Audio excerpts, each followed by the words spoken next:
नमस्कार, आपका बाजार में आपका स्वागत है। मैं हूं पूजा त्रिपाठी। नमस्कार, मैं हूं साक्षी बत्रा। आप देख रहे हैं आपका बाजार। हफ्ते का पहला दिन है और आज होगा दिल्ली स्पेशल। मार्केट्स में लगातार अच्छी बढ़त देखने को मिल रही है। अगर आप देखेंगे तो आधे % तक की बढ़त के साथ निफ्टी इस वक्त कारोबार कर रहा है। 9156 के ऊपर अभी मजबूती से टिका हुआ है। सेंसेक्स में भी अगर आप देखेंगे तो मजबूती के साथ कारोबार हो रहे हैं। 100 अंकों से ज्यादा की बढ़त इस वक्त देखने को मिल रही है। सपोर्टिंग इंडेक्स दोनों ही मिड कैप और स्मॉल कैप इंडेक्सेस में बढ़त देखने को मिल रही है। आप इसके अलावा देखिए बैंकिंग क्षेत्र से अच्छा कंट्रीब्यूशन आ रहा है। 150 अंकों की बढ़त यहां पर निफ्टी बैंक में देखने को मिल रही है। निफ्टी ऑटो भी अच्छी खासी बढ़त दिखा रहा है। 9894 के लेवल्स पर इस वक्त निफ्टी ऑटो कामकाज कर रहा है। इंफ्रा और फाइनेंस ये दो और पॉकेट्स हैं जहां पर मजबूती देखने को मिल रही है। साथ ही ऑयल एंड गैस में भी थोड़ा बहुत उछाल देखने को मिल रहा है। लगातार काफी सेशंस में मजबूती बनी हुई है। रियल्टी इंडेक्स भी अच्छी खासी तेजी के साथ कामकाज कर रहा है। अब नतीजों के बाद आप देखिए एसीसी में जोरदार उछाल, करीब 4.5% तक की तेजी इस वक्त देखने को मिल रही है। ग्रासिम अल्ट्राटेक सीमेंट आज नतीजों से पहले बढ़त दिखा रहा है। अंबुजा सीमेंट में भी आज बढ़त देखने को मिल रहा है। पूरा ही सीमेंट स्पेस आज अच्छी बढ़त के साथ कामकाज कर रहा है। इसके अलावा आप देखिए एचडीएफसी बैंक नतीजों के बाद आज भी मजबूत देखने को मिल रहा है। 2.5% तक की तेजी यहां पर है। एलएनटी में देखिए लगातार न्यूज फ्लो बना हुआ है और सब्सिडरीज के संदर्भ में भी काफी बढ़त देखने को मिल रही है और उसी की लिहाज से आज यहां पर पॉजिटिव मोमेंटम देखने को मिल रहा है। आईबी हाउसिंग फाइनेंस आज नतीजे आने वाले हैं। नतीजों से पहले अच्छी बढ़त 2% तक की तेजी यहां पर भी देखने को मिल रही है। कुछ पॉकेट्स हैं जहां पर अभी भी वीकनेस देखने को मिल रही है। अगर आप देखेंगे सबसे ज्यादा वीकनेस इस वक्त आईटी और फार्मा स्पेस से नजर आ रही है। टॉप लूजर्स आप देखिए लुपिन और सिप्ला जैसे शेयरों में आज वीकनेस देखने को मिल रही है। आईओसी और आईटीसी कुछ और शेयर्स हैं जहां पर इस वक्त वीकनेस का ट्रेंड देखने को मिल रहा है। चलिए इसी के साथ शुरुआत करते हैं आपका बाजार के इस खास सेशन की। दो खास मेहमान हमारे साथ जुड़ भी चुके हैं। आप मिस्टर राजेश सतपुते हैं और साथ ही मिस्टर संजीव जैन भी हमारे साथ मौजूद हैं। आज के इस सेशन में दोनों ही मदद करेंगे हमारी आपके सभी क्वेरीज को एड्रेस करने के लिए। आज मंडे है और दिल्ली स्पेशल है। दिल्ली के सभी दर्शक हमारे साथ जुड़ सकते हैं। फटाफट से आपको तरीका भी बता दें। आप हमें कॉल करके अपने सवाल पूछ सकते हैं। हमारी टोल फ्री लाइन खुल चुकी है 180018035545 हमारी टोल फ्री लाइन है। एक ऑल्टरनेट नंबर आपको दिया जा रहा है 012042582237 पर भी कॉल करके अपने सवाल हम तक पहुंचा सकते हैं। साथ ही एसएमएस, व्हाट्सएप और फेसबुक के जरिए भी लगातार हम आपके साथ जुड़े रहते हैं। इन माध्यमों के जरिए भी अपने सवाल आप हम तक पहुंचा सकते हैं। चलिए इसी के साथ शुरुआत करते हैं। आज की जो पहले दर्शक है उनका सवाल भी हमारे पास आ चुका है। हमारे साथ दिल्ली से ही अंकित जुड़े हैं फोन लाइन पर। नमस्कार अंकित, पूछिए। मैंने हिंदुस्तान जिंक के 2000 शेयर परचेज करे हैं 321 के रेट पे। 321। Yes ma'am. Okay, Hindustan zinc के 2000 शेयर्स हैं आपके पास, ठीक है। Yes ma'am. फिलहाल 270 का लेवल देखने को मिल रहा है तो आपको स्लाइट लॉसेस तो यहाँ पर हो रहे हैं। कुछ और समय देंगे? लेकिन आपसे ये भी जानना चाहेंगे कि आपको क्या हाल में जो कंपनी ने लार्जेस्ट डिविडेंड अनाउंस किया था उसका बेनिफिट मिला था? लेकिन डिविडेंड से पहले परचेज करे थे। चलिए ठीक है, तो आपको डिविडेंड का तो यहाँ पर डेफिनेटली मिला है बेनिफिट और डेफिनेटली आपकी जो परचेजिंग प्राइस है वो थोड़ा बहुत तो यहाँ पर एवरेज हुई होगी। ड्राई जान लेते हैं। हमारे साथ राजेश भी मौजूद है। Rajesh, good morning to you. Hindustan zinc पर अभी आपका क्या ख्याल है? 311 की इनकी परचेजिंग है, डिविडेंड का फायदा मिल चुका है, 270 करंट प्राइस देखने को मिल रहा है। आगे जाते हुए ट्रेंड कैसा लग रहा है चार्ट पर?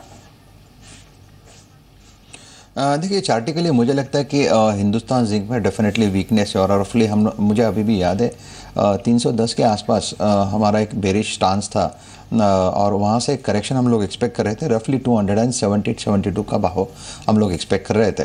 करंट मार्केट प्राइस अगर यहाँ पे देखो तो यहाँ पे जो डेली चार्ट सजेस्ट करता है 270 के आसपास इसका 200 DMA लेवल है।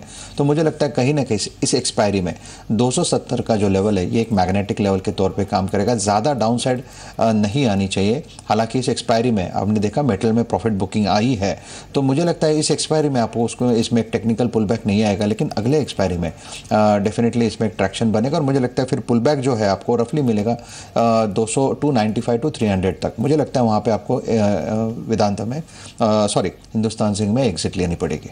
चलिए, और नतीजे भी काफ़ी अच्छे आए थे कंपनी के। 290 तक के लेवल्स आपको इस स्टॉक में देखने को मिल सकते हैं। अगले कॉलर हमारे साथ दिल्ली से ही जुड़े हैं आरके सचदेवा जी। मिस्टर सचदेवा, पूछिए अपना सवाल। कौन सा स्टॉक है आपके पास? मैडम इंजीनियर्स इंडिया लिमिटेड है, 400 शेयर। इंजीनियर्स इंडिया के शेयर्स हैं आपके पास? 400, हाँ। 178 पे एवरेज लिया हुआ है। 178 पे। और कब लिया था आपने और कब तक इसे होल्ड कर सकते हैं आप? मैडम मैं लॉन्ग टर्म इन्वेस्टर हूँ, मैं होल्ड कर सकता हूँ, लेकिन मैं एक चीज और पूछना चाहता हूँ। मेरे पास 1 लाख रुपया है, मैं किस शेयर में लगाऊँ आज की डेट में? 1 लाख रुपया आपके पास निवेश करना चाह रहे हैं? हाँ जी। ठीक है संजीव जी, संजीव जैन से आपका सवाल ले लेते हैं। संजीव, इनके पास EIL के शेयर्स हैं, 400 शेयर्स है, 178 के भाव पर लिया था। लॉन्ग टर्म इन्वेस्टर्स है, बने रह सकते हैं स्टॉक में, क्या राय होगी? और इसके अलावा इनका एक और सवाल है, इनके पास 1 लाख शेयर्स हैं जो कि ये निवेश करना चाहते हैं, तो आपको क्या लगता है कौन सा सेक्टर? 1 लाख की इनके निवेश करना चाहते हैं, फ्रेश इन्वेस्टमेंट 1 लाख रुपए है इनके पास। संजीव, क्या राय होगी अभी करंट मार्केट में देखा जाए तो अगर इतनी बड़ी पूंजी निवेश करना हो तो क्या पर्टिकुलर एक स्टॉक आप रेकमेंड करेंगे, कोई सेक्टर के लिहाज से आप निवेश की राय देंगे, क्या सलाह होगी आपकी? Good morning all. देखिए, सबसे पहले मैं इंजीनियर इंडिया पे कमेंट कर दूं। देखिए, इंजीनियर इंडिया की अगर बैलेंस शीट को देखें साक्षी पूजा, तो डेफिनेटली इंजीनियर इंडिया पे होल्ड कॉल की सलाह होगी। आप देखिए, कंपनी की स्ट्रॉन्ग बैलेंस शीट है, डेट फ्री कंपनी है, और यस इट इज़ ट्रू कि कंपनी ने लास्ट कुछ सालों में अपना कुछ ग्रोथ दिखाया नहीं है, पर हमें ऐसा लगता है कि इकोनॉमिक इंप्रूव के होने के साथ साथ ये कंपनी अपना परफॉर्मेंस दिखाना चालू करेगी। तो डेफिनेटली इंजीनियरिंग इंडिया में long term point of view से मेरी होल्ड कॉल की सलाह होगी। आइए अब बात करें नए निवेश की। तो देखिए, जैसा इनका सवाल था कि ये 1 लाख रुपए निवेश करना चाहते हैं, तो देखिए अगर इंटायर सेक्टर, जैसा आपने कहा कि सेक्टर या स्टॉक स्पेसिफिक, तो देखिए मैं पब्लिक सेक्टर बैंक में निवेश करने की इन्हें सलाह दूंगा। देखिए, अभी बहुत से पब्लिक सेक्टर बैंक ऐसे हैं जो अपने प्राइस टू बुक से प्राइस टू बुक के 1 से भी नीचे में ट्रेड कर रहे हैं, और हम मानते हैं कि गोइंग फॉरवर्ड ये पब्लिक सब छोटे छोटे पब्लिक सेक्टर बैंक आगे चल के एक अच्छा परफॉर्मेंस दिखा सकते हैं, पर समय होराइजन लंबी अवधि का होना चाहिए। तो डेफिनेटली पब्लिक सेक्टर बैंक में ये निवेश करना आज के डेट में उचित स्ट्रैटेजी होगी। चलिए, अगर आपके पास 1 लाख रुपए हैं तो पब्लिक सेक्टर बैंक में इस वक्त निवेश कीजिए। कुछ ऐसे पब्लिक सेक्टर बैंक है जो कि आगे चल के वहाँ पर काफ़ी अच्छा प्रदर्शन देखने को मिल सकता है। दिल्ली से हमारे साथ एक और कॉलर जुड़े हैं, अजीत नमस्कार, पूछिए कौन सा स्टॉक है आपके पास? जी, 20 शेयर है मेरे पास। किसके? गोदरेज इंडस्ट्रीज के शेयर्स हैं आपके पास? 20 शेयर। ओके, और कब तक आप इसे होल्ड कर सकते हैं? मैम 1 मंथ के आसपास। 6 महीने के लिए? मैम 1 महीने के लिए होल्ड कर सकते हैं आप, शॉर्ट टर्म व्यू है आपका। चलिए, राजेश से आपका सवाल ले लेते हैं। राजेश, इन्होंने गोदरेज इंडस्ट्रीज के शेयर्स लिए हैं, 520 के आसपास की इनकी खरीद है, और इस वक्त 522 के आसपास स्टॉक इस वक्त ट्रेड कर रहा है। हल्का यहाँ पर इनको मुनाफा हो रहा है, क्या राय होगी? पिछले 6 महीने का अगर ट्रेंडिंग हो तो काफ़ी चल चुका है ये स्टॉक, क्या राय होगी आपकी? सिर्फ शॉर्ट टर्म व्यू है इनका। देखिए, शॉर्ट टर्म मुझे लगता है कि गोदरेज इंडस्ट्री में जहाँ पे जो सपोर्ट दिखता है वो रफली है 520-522 के आसपास। If I am not wrong, आपने जो खरीदी की है इसी दौरान की है, तो आप एक स्टॉप लॉस रखिए 510 का। मुझे लगता है ये जो मोमेंटम है, जो सेक्टर है, इसमें जो मोमेंटम है चालू रहेगा, लेकिन विदाउट स्टॉप लॉस ना करें, क्योंकि इसमें ऑलरेडी एक रनअप हो चुका है। और अगर निफ्टी में प्रेशर आता है तो definitely Reliance infrastructure and reality sector में भी एक करेक्शन आएगा। तो आप स्टॉप लॉस के साथ बने रहे, 510 का एक स्टॉप लॉस रखें। अपसाइड में जो रेजिस्टेंस दिखता है, मुझे लगता है 540 to 545 तक का एक टारगेट इसमें आना चाहिए। श्योर, ठीक है। चलिए, यहाँ पर भी आपको राय मिल चुकी है। एक और दर्शक जुड़े हैं हमारे साथ, आकाश ने हमें कॉल किया है। नमस्कार आकाश, पूछिए अपना सवाल। नमस्ते मैम, मैंने रिलायंस इंफ्रा के 50 शेयर लिए हुए हैं 618 के रेट पे। ओके, मेरे को बहुत टाइम हो गया लिए हुए, लेकिन अभी तक मुझे वो रेट ही नहीं मिला है। मतलब 618 तक अभी तक पहुंचा ही नहीं है। राइट, चलिए ठीक है, राय जान लेते हैं। हमारे साथ संजीव जी भी मौजूद हैं। संजीव, क्या राय होगी? काफ़ी समय से ये कंसर्न नज़र आ रहे हैं। इन्होंने 618 के भाव पर रिलायंस इंफ्रा में खरीदारी की थी। अभी कुछ ही देर पहले राजेश भी बोल रहे थे कि इस सेक्टर में थोड़ा डिप देखने को मिल सकता है। He also took the name of Reliance infra. आपकी क्या राय होगी? अभी इनको इस सिचुएशन से बाहर निकलने का क्या रास्ता होगा? देखिए साक्षी, हो सकता है टेक्निकली थोड़ा प्रेशर हो स्टॉक में, लेकिन फंडामेंटली अगर मैं देखूं तो गोइंग फॉरवर्ड मुझे लगता है कि रिलायंस इंफ्रा एक अच्छा परफॉर्मेंस दिखा सकती है। आप देखिए, अब कंपनी की मुझे लग रहा है कि यहाँ पर कंपनी एक अच्छा परफॉर्मेंस दिखाएगी। आप कंपनी के फंडामेंटल्स को देखिए, फंडामेंटल्स कंपनी के ठीक ही हैं। वैल्यूएशन भी कंपनी के देखिए तो काफ़ी इनएक्सपेंसिव हैं, वैल्यूएशन में भी कुछ खास बढ़ावा हुआ नहीं है। और दूसरी बात, अब कंपनी देखिए कैपिटल एक्सपेंडिचर की तरफ, जैसा कंपनी की तरफ से ये कमेंट आया था कि वो कैपिटल एक्सपेंडिचर काफ़ी कम होंगे, अब वो एग्जीक्यूशन और मार्जिन की तरफ ज़्यादा कंपनी ध्यान देगी। तो ऐसा लगता है कि गोइंग फॉरवर्ड कंपनी एक अच्छा परफॉर्मेंस दिखाएगी। तो थोड़ा मेरी इन्हें सलाह होगी कि अपना जो टाइम होराइजन है थोड़ा बढ़ा के रखें, तो रिलायंस इंफ्रा में इन्हें अच्छा रिटर्न भी मिल सकता है। तो होल्ड की सलाह होगी। चलिए, होल्ड करने की सलाह होगी रिलायंस इंफ्रा में। और पिछले कुछ रिसेंटली कुछ ऑर्डर्स भी मिले हैं कंपनी को, तो फंडामेंटली जैसा कि आपको बताया आगे चल के अच्छा परफॉर्मेंस यहाँ पर देखने की उम्मीद है। होल्ड करके चलिए स्टॉक को। अगले कॉलर जुड़े हैं हमारे साथ, प्रतीक दिल्ली से। प्रतीक नमस्कार, पूछिए कौन सा स्टॉक है आपके पास? मैंने अनंतराज इंडस्ट्री लिया जी 35 के रेट पे 1000 शेयर। कांग्रेचुलेशंस, काफी अच्छा मुनाफा आपको यहाँ पर हो रहा है जी। मैं 3 से 5 साल होल्ड कर सकता हूँ अनंतराज को जी। तो मैं व्यू लेना चाहता हूँ कि लॉन्ग टर्म में इसका फायदा रहेगा। ये कब लिया था आपने ये स्टॉक? ये करीब 1 साल हो गया जी।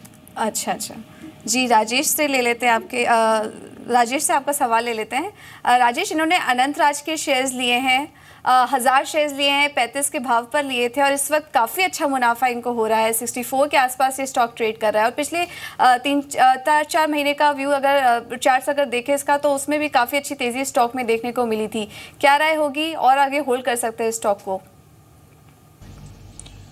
देखिए, चूंकि ये बोल रहे हैं कि इनका जो व्यू है, नज़र है, वो लॉन्ग टर्म के हिसाब से है, तो यहाँ पे मंथली चार्ट देख रहा हूँ मैं। और सबसे बड़ी बात है कि अनंतराज का जो करेक्शन शुरू हुआ था वो हमने देखा, इसका जो 52 किया, इनफैक्ट ये ऑल टाइम हाई जो है that is somewhere near 400 rupees, और जो लो है वो है रफली 35 to 40 रुपीज़। अगर यहाँ पे वीकली चार्ट पे देखो तो यहाँ पे जो टेक्निकल ब्रेकआउट हुआ है वो 50 के आसपास हुआ है, यानी 64 करंट मार्केट प्राइस है, यहाँ से 14 रुपये 15 रुपये नीचे। तो आप वो 14-15 रुपीज़ को आप डिस्काउंट करें और इसको पोजिशनल तौर पर रखें। मुझे लगता है कि ओवरऑल इसका जो बाइंग का जो मोमेंटम रहेगा वो जारी रहेगा। हालांकि जो इंटरमीडिएट चॉपीनेस रहेगा, मार्केट करेक्ट होगा तो उसके साथ ये भी करेक्ट होगा, वो बात अलग है, लेकिन आप उसको अवॉइड करें क्योंकि आपने लॉन्ग टर्म व्यू लिया है। As far as the long term view is concern, मुझे लगता है अनंतराज का जो टारगेट होगा वो रहेगा 100 या 110 का। तो मुझे लगता है रिस्क टू रिवॉर्ड, अगर 14-15 रुपीज़ डाउन साइड है और सामने रिवॉर्ड भी अच्छा है, तो मुझे लगता है it's quite good, you can hold the counter. ठीक है, चलिए, तो आप बने रह सकते हैं। एक्सट्रीम लॉन्ग टर्म व्यू के लिहाज से काफ़ी अच्छे अपसाइड टारगेट्स यहाँ पर एक्सपर्ट एक्सपेक्ट भी कर रहे हैं। दिल्ली से ही अभितोष ने हमें फ़ोन किया है, उनसे भी बात कर लेते हैं। अभितोष जी नमस्कार, पूछिए। नमस्कार मैम जी बताइए। दो स्टॉक्स हैं मेरे पास, एक तो वेस्ट लाइफ डेवलपमेंट और Nitin spinners. West life development आपने किस भाव पर खरीदा है? मैम 218 पर लिया था, 200 शेयर। ठीक है, और नितिन स्पिनर्स?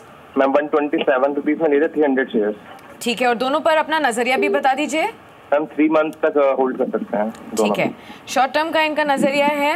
राजेश, आपकी राय लेंगे क्योंकि इनका सिर्फ 3 महीने तक ये होल्ड कर सकते हैं। नितिन स्पिनर्स में मुनाफा हो रहा है, 127 के भाव पर खरीदारी की है, मुनाफे में डेफिनेटली है। और वेस्ट लाइफ डेवलपर्स में भी 218 के भाव पर खरीदारी की हुई है। 3 महीने के चार्ट्स क्या कहते हैं? देखिए, नितिन स्पिनर में मुझे लगता है एक छोटा मोटा अपसाइड हो सकता है। 130 का यहाँ पे एक सपोर्ट है, आप 128 के साथ इसमें बने रहे। लेकिन एक बात समझ लीजिए कि इसमें एक मोमेंटम है, ये मिड कैप्स है, मिड कैप्स में हाई बीटा होता है, करेक्शन में इसमें बीटिंग भी होती है, तो विदाउट स्टॉप लॉस ट्रेड मत करें। और अगर आपको ये रिस्क नहीं लेना है तो it's better you book your partial profit. यहाँ पे जो रेस्ट है उसको 128 का स्टॉप लॉस रखिए। अपसाइड में ज़्यादा से ज़्यादा 138 to 140 का टारगेट आ सकता है। West life developer, if I am not wrong, मैंने सही सुना ना जी? देखिए, वेस्ट लाइफ में यहाँ पे जो 235 to 237 का यहाँ पे एक शॉर्ट टर्म सपोर्ट है। हालांकि मोमेंटम इसमें पॉजिटिव है। अपसाइड में मुझे लगता है इसका जो टारगेट रहेगा वो 260 प्लस का रहेगा। सो अगर यहाँ पे आपको बने रहना है तो आप ये पकड़ के चलिए कि 230 के नीचे अगर जाएगा तो फिर आपको एग्जिट लेनी है। सो आप होल्ड विद स्ट्रैटेजी यही रहेगी, 230 के नीचे चला जाएगा तो आपका स्टॉप लॉस हिट होता है और इन दैट केस आपको एग्जिट लेनी है। अपसाइड में 260 प्लस मिलता है तो आप प्रॉफिट टेकिंग कर लीजिए। श्योर, ठीक है, तो आपको दोनों ही शेयर्स पर राय भी मिल चुकी है। जो स्ट्रैटेजीज बताई गई हैं, स्टॉप लॉस टारगेट्स बताए गए हैं, उसके लिहाज से आप आगे बढ़ सकते हैं।